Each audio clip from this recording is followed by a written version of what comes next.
warahmatullahi wabarakatuh.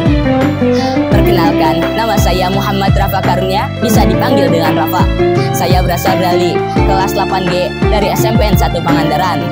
Saya ingin menyampaikan sebuah kultum yang berjudul Penyelarasan Iptek dengan Al-Quran. Selamat menyaksikan. Bismillahirrahmanirrahim. Alhamdulillahilladzi ja'alal qalama lil kitabah. Al-kitabah lil qira'ah.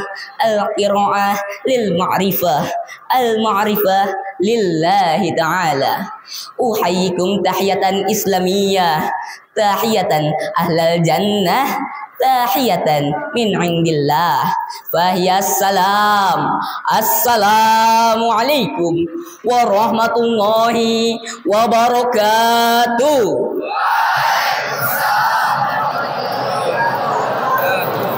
Hamdan wa syukran lillah. Wassalatu wassalamu ala rasulillah. Amma ba'du. Yang pertama bukan yang kedua dan mustahil yang ketiga.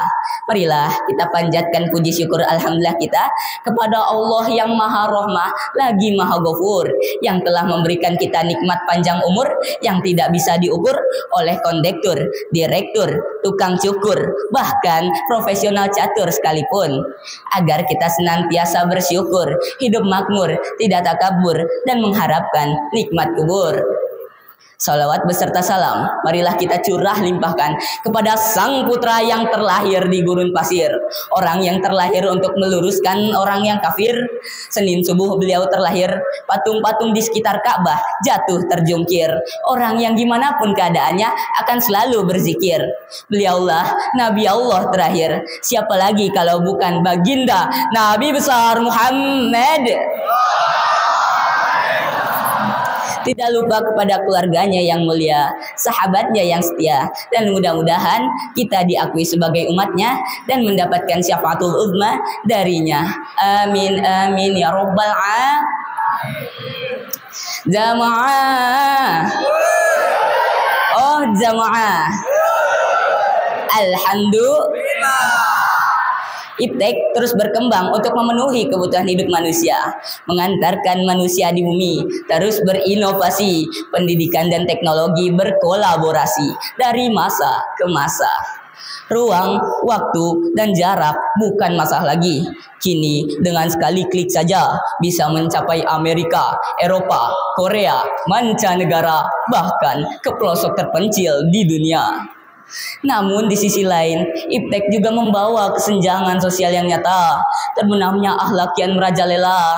Masjid-masjid kini sepi dari remaja. Al-Quran hanya menjadi hiasan lemari saja. Dunia maya lebih ramai daripada dunia nyata. Era digital telah mengubah dunia. Hal ini tak dapat dihindari bahwa Iptek membawa dampak positif dan negatif dalam peradaban insan di bumi.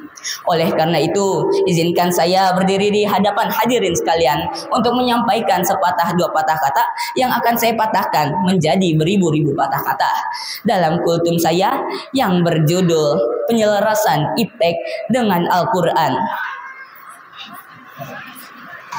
Ibu bapak guru yang saya hormati, pemuda harapan bangsa, pemudi harapan ibu pertiwi.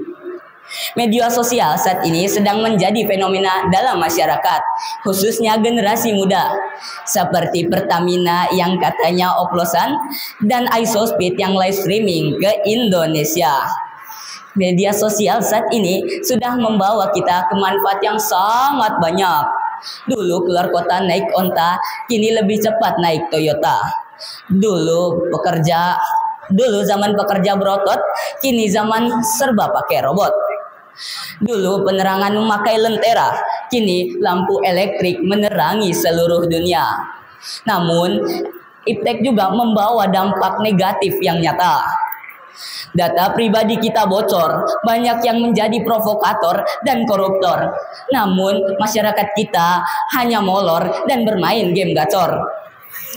Oleh karena itu, janganlah semena-mena dalam menggunakan Iptek. Hal ini tidak bisa kita salahkan kepada sang media sosial, karena media sosial tergantung siapa penggunanya. Jika kita menggunakan dengan baik, maka dampaknya akan lebih baik. Oleh karena itu, dalam berseluncur di media sosial, kita harus mengedepankan etika yang diantaranya yang pertama, jangan lakukan hate speech atau ujaran kebencian. Islam mengajarkan kita untuk membuat dan menjaga kedamaian. Sudah banyak kasus provokasi dan fitnah yang mengancam persatuan kita. Oleh karena itu, marilah kita membuat media sosial sebagai sarana untuk menciptakan kedamaian. Yang kedua, selalu saring sebelum sharing. Tidak semua yang kita dapatkan di media sosial dapat diyakini kebenarannya. Sebagai makhluk yang berakal, maka periksalah kebenarannya sesuai dalam Quran surat Al-Hujurat ayat 6. A'udzu billahi minasyaitonir rajim. Ya ayyuhalladzina amanu in ja'akum fasiqun binaba'in fatabayyanu an tusibu qauman bijahalatin fatusbihu ala ma fa'altum nadimin.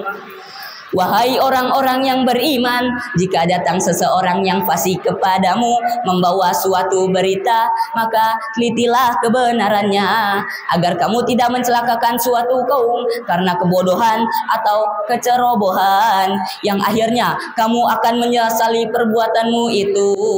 Yang ketiga, tidak semua bisa diposting. Jika dahulu ada pepatah yang mengatakan mulutmu harimaumu, maka kini sudah menjadi jemarimu harimaumu. Ada yang tahu nggak maksudnya, teman-teman? Ya udah deh, saya kasih tahu. Maksudnya, apa yang kita posting akan selalu ada dampaknya. Maka janganlah menggunakan media sosial sebagai sarana untuk memposting hal-hal yang negatif. Maka marilah kita buat media sosial sebagai sarana untuk menjadikan media sosial sebagai kebaikan yang bermanfaat sesuai anjuran Rasulullah SAW fil hadis. Man istata'a minkum ayyanfa'u akhaha.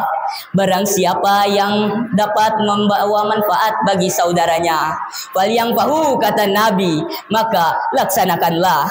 Serta dalam hadis riwayat Muslim, khairun nas anfa'uhum linnas. Sebaik-baiknya manusia adalah yang dapat memberi manfaat kepada manusia lainnya. Masyirul muslimin wa zumratul mu'minin rahimakumullah. Sebagai penutupan akan saya tarik kesimpulan. Dalam bermedia sosial kita tidak boleh semena-mena, harus ada etika yang dikedepankan. Yang pertama, tidak semua bisa diposting. Dan yang kedua, selalu saring sebelum sharing. Itu saja yang dapat saya sampaikan. Mohon maaf atas segala kekurangan yang saya berikan, karena kesempurnaan hanya dimiliki oleh Allah Sang Pencipta bulan. Terima kasih atas segala perhatian yang telah diberikan. Saya Muhammad Rafa Karnia dari 8G izin pamit undur diri. Unzur maqala wala tanzur maqala. Lihatlah apa yang disampaikan dan jangan lihat siapa yang menyampaikan. Wassalamualaikum warahmatullahi wabarakatuh.